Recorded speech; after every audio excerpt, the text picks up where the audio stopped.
Heroes Like Us is a series intended at sharing comic book characters from various backgrounds and identities. We won't always get everything right, so feel free to make amendments and corrections in the comments. They're always appreciated. What's not appreciated, however, is any form of hate speech or intolerance, so comments of that nature will be immediately deleted and those users blocked from this channel. This is a place of education and celebration.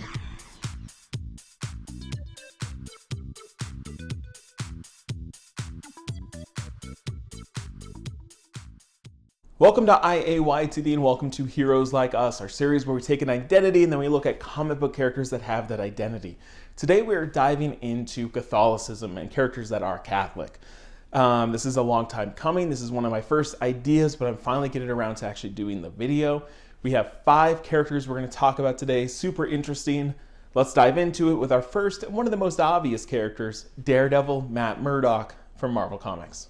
Matt Murdock was a kid when he was in an accident. This kind of acid burned his eyes, but it gave him something called a radar sense, where he can hear heartbeats, he can hear footsteps incredibly far away, he can tell when people are lying. It kind of gives him this enhanced hearing ability. So he uses these abilities at night to dress up as a vigilante and go out and fight crime. And he does this in a very kind of small neighborhood of New York called Hell's Kitchen.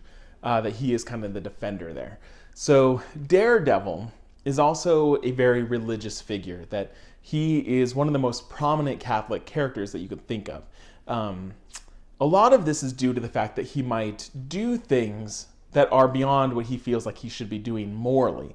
So he often goes back to the church and engages in confession and seeks wisdom from the priests that are there and tries to find this balance between how do I fight crime and stop people, but yet still show forgiveness and empathy. So it's very interesting, and there's a lot of dynamics at play, but he is one of the most overt Catholic characters we have. Daredevil has been featured in live action twice, once by Ben Affleck in the movies, and then we have Charlie Cox in the Netflix series. Up next from Marvel Comics, we've got Nightcrawler Kurt Wagner. Nightcrawler is a mutant that was born with a deformity, where he kind of has this blue skin and a tail and kind of pointy ears, and this caused his parents to basically leave him for dead. And so he was raised in a circus, he was never really accepted into society, but he did find a home in the church, and he was able to kind of find peace there and find wisdom and guidance and people that would embrace him. So he grew up, he is a mutant, his ability is to teleport from place to place. Within anything that he can see, he can teleport there. He found the X-Men, he joined that team for a long time. There are storylines where Nightcrawler even studies to become a priest. So there was a long stint where he was studying to do this, and then he actually became a priest. But then it was somewhat retconned later that none of that really happened. And so apparently another writing team was like, we don't like that idea, and tried to undo it. But that is significant to him, that he believes it happened. He remembers those memories. Nightcrawler has been featured in the movies twice by Alan Cumming and Cody Smith-McPhee. Up next, we have probably the most surprising one on this list that, unless you're really in the know, you wouldn't think that this is a Catholic character. And this is Hellboy from Dark Horse Comics. Now you might be thinking, Hellboy? And he looks like a demon. How can he be Catholic? Now here's the story about Hellboy. He is indeed a demon from another dimension, summoned here with the destiny to cause an apocalypse. But he was taken and then raised by someone that was good. And he was raised in the faith. And growing up, he found, this is right, and I want to correct my inherent nature. If my nature is to destroy and cause an apocalypse, I have the willpower and the strength to not give in to that.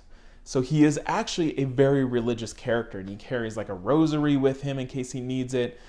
He will seek out religious figures for advice and wisdom how to tackle something. This is very symbolic, both him and Nightcrawler, of this character that kind of looks like a demon trying to fight what the people perceive them as, trying to fight their destiny and their fate, and they're trying to, change themselves for the better. Hellboy has been featured in 2 live-action movies, both times played by Ron Perlman. And it's super unfortunate that we'll probably never get a Hellboy 3. Up next from DC Comics, we've got Helena Bertinelli, the Huntress. The Huntress is a vigilante that her family was killed, they were involved in some mob stuff, and so now she takes on this role as a vigilante to stop the mob and to just, wipe them out. And she does this with very violent and intense measures that some people might morally disagree with. But she was raised Catholic in Italy, and so she has to constantly fight this, kind of like Daredevil, this balance of they deserve punishment, but am I the one that should be dealing punishment? So she deals with that complex issue a lot. As she's developed, she's a much more well-meaning character and surrounds herself with other heroes that can help keep her in check. And lastly for this list, from Wildstorm Comics, the Confessor. The Confessor is a priest in the 1800s, and he was attacked and bitten by a vampire. So now we have this character that is a priest and wants to remain a priest, but is also a vampire with these very primal needs and instincts. So he uses this to become a hero. So at night, because he can only go out at night, he dons this outfit of the Confessor, goes out and fights crime. He has all the strengths of a vampire, so he's incredibly quick and strong. But he also has all of the weaknesses of a vampire. So he's able to be stabbed with a wooden stake, for example. He can't go out in daylight. He is harmed by holy water and crucifixes, but he endures that pain for the faith.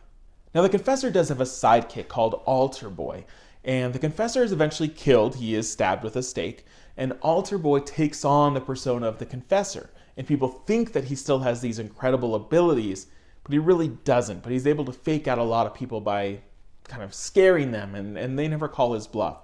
So the Altar Boy does become the Confessor for a time. So that is it. 5 characters that are our most prominent Catholic characters we can find. Hopefully that was interesting. Let me know if you can think of other Catholic characters that we should talk about, and we'll see you next time on Heroes Like Us.